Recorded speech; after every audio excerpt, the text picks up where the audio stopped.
ফেসবুকের বড় একটা সমস্যা, লগ ইন কোড আসে না। আর যদি সিমটা হারাই ফেলেন অথবা বাংলাদেশে সিমটা রেখে বিদেশে চলে যান, তাইলে তো ভাই আরো বড় সমস্যা, লগ ইন কোড পাবেন কিভাবে? তাইলে কথা হচ্ছে এমন কোনো মাধ্যম আছে কি না সিমের মধ্যে লগ ইন কোড না আসলেও আপনার ফেসবুক অ্যাকাউন্টটাকে নতুন একটা ডিভাইসে, নতুন একটা ফোনে লগ ইন করতে পারবেন। এই ধরনের ইন্টারেস্টিং কিছু সেটিংস থাকবে ফেসবুকের। ভাই ভিডিওটা মিস করেন না, নিজে দেখবেন, অন্য একটা বাইকে দেখার সুযোগ করে দিবেন যাতে উনিও ফেসবুকের এক্সপার্ট হইতে পারে। তো চলুন মূল ভিডিওতে চলে যাই। আমি কাজে চলে আসলাম। আপনার ফেসবুক অ্যাকাউন্টটাকে নতুন মোবাইলে লগ ইন করতে গেলেই দেখবেন লগ ইন কোড চায়। এখন সিমের মধ্যে লগ ইন কোড আসে না, অথবা আপনি সিমটাই হারাই ফেলছেন। অন্য মাধ্যমটা কি যে লগ ইন কোড সিমের মধ্যে না আসলেও আপনার শখের ফেসবুক অ্যাকাউন্টটাকে যে কোনো মোবাইলে আপনি লগ ইন করতে পারবেন, বিদেশে গেলেও লগ ইন করতে পারবেন। এটা কিভাবে সম্ভব? ফেসবুক অ্যাকাউন্টে কিন্তু অটোমেটিক লগ ইন কোড দেওয়া থাকে, আগে থেকে নিতে হবে। এই লগ ইন কোড যদি আপনার কাছে থাকে, আপনার সিম থাকার দরকার নাই, ওই লগ ইন কোডগুলো দিয়ে আপনি লগ ইন নিতে পারবেন। সবচাইতে গুরুত্বপূর্ণ কাজ এটা, শিখে রাখেন ভাই।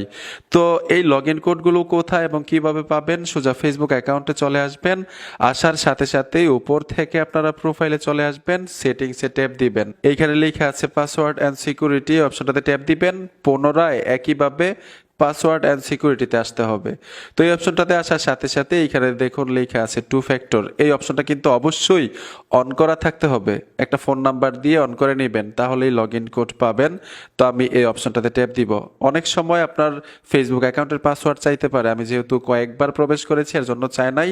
আপনার ক্ষেত্রে আপনার ফেসবুক অ্যাকাউন্টের পাসওয়ার্ড দিয়ে দিবেন যদি চায়। আমি ফেসবুকে চলে আসলাম। আসার সাথে সাথে এইখানে অপশনগুলো চলে আসবে। এইখানে দেখুন অ্যাডিশনাল মেথড, মানে অন্য পদ্ধতি ফেসবুক অ্যাকাউন্টটাকে লগ ইন করার জন্য। তো এই যে দেখুন অ্যাডিশনাল মেথড, এই অপশনটাতে ট্যাপ দিলাম। ট্যাপ দেওয়ার সাথে সাথেই রিকভার কোড লেখা আছে, এই যে দেখুন রিকভার কোড, এই অপশনটাতে ট্যাপ দিব। ট্যাপ দেওয়ার সাথে সাথেই কোডগুলো দেখতে পাবেন। আমার নিরাপত্তার জন্য আমি হাইড করে রেখেছি কিছুটা। এই কোডগুলো একবার করে ব্যবহার করতে পারবেন, যেটা ব্যবহার করবেন দ্বিতীয়বার আর লগ ইন করা যাবে না এই কোড দিয়ে। ঠিক এরকম ভাবে ব্যবহার করে সবগুলো ব্যবহার করার পরে এখানে দেখুন গেট নিউ কোড, এই অপশনটাতে ট্যাপ দিলে আবার এখানে নতুন নতুন কোড চলে আসবে। তখন এই কোডগুলো স্ক্রিনশট নিয়ে আপনার কম্পিউটারের পিসিতে রেখে দিবেন অথবা ডায়েরিতে লিখে রাখবেন।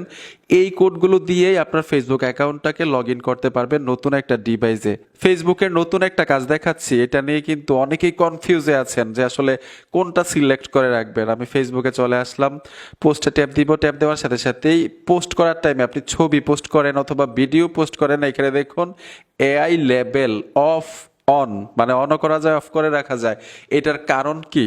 এটার কাজ কি? আপনি কি অফ করে পোস্ট করবেন নাকি অন করে পোস্ট করবেন? ফেসবুক চাচ্ছে আপনি এআই দিয়ে কোনো ভিডিও তৈরি করেছেন, কোনো কন্টেন্ট তৈরি করেছেন, এআই দিয়ে একটা পিকচার মানে একটা ইমেজ তৈরি করেছেন, সেইটা যদি এআই দিয়ে হয় তাহলে এখান থেকে এআই লেভেল অফ করে রেখেছেন, এআই লেভেল অন করে দিবেন। মানে আপনি এটা এআই দিয়ে তৈরি করেছেন, ফেসবুকরে বুঝাইতে হবে।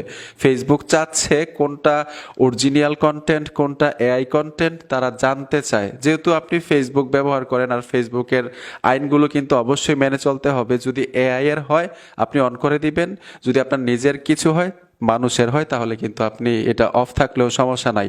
আশা করি সহজে বুঝতে পেরেছেন। বন্ধুরা ভিডিওটা দেখে যদি উপকার হয়ে থাকে অবশ্যই সাথে থাকবেন। দেখা হবে নতুন ভিডিওতে। আল্লাহ হাফেজ।